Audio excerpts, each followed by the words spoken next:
সামাজিক মাধ্যমে বেশ কয়েক মাস ধরে আলোচনায় ছিলেন টেলি অভিনেত্রী সুস্মিতা রায়। একটা সময় বিভিন্ন মেগা সিরিয়ালে খল চরিত্রে তাকে দেখেছে দর্শক। তবে তার আলোচনায় থাকার কারণ স্বামী সব্যসাচী চক্রবর্তীর সাথে ডিভোর্স এবং তার বডিগার্ড নিয়ে ঘোরা। সামাজিক মাধ্যমে অনেক সময় ট্রোলিংয়ের শিকার হয়েছেন অভিনেত্রী। তবে সব কিছুকে পাত্তা দেননি সুস্মিতা। সব্যসাচী চক্রবর্তীর সাথে বিচ্ছেদের পরে নিজের কাজে মন দিয়েছিলেন। তবে এদিন সন্ধ্যায় একরকম বোমা ফাটালেন অভিনেত্রী।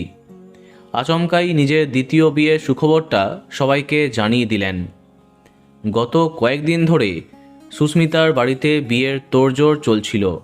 সদ্য বিয়ে করেছেন তার ভাই, কিন্তু এরই মধ্যে হঠাৎ নিজের দ্বিতীয় বিয়ে সারলেন তিনি। অন্তত তার ফেসবুক পোস্ট সেই কথাই বলছে।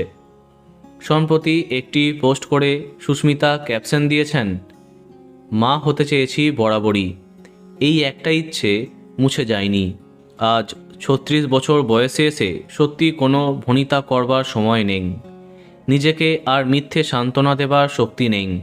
বিয়ে করলাম, তোমরা সবাই আশীর্বাদ করো। তাহলে কি সত্যি দ্বিতীয় বিয়ে করলেন সুস্মিতা রায়? তবে এখনও দ্বিতীয় স্বামীর পরিচয় শেয়ার করেননি অভিনেত্রী। তো বন্ধুরা, এখন তোমার কি মন্তব্য কমেন্টে জানাতে পারো। আর এই রকমই আরও অনেক ভিডিও পেতে সাবস্ক্রাইব কারেন্ট বস। ধন্যবাদ।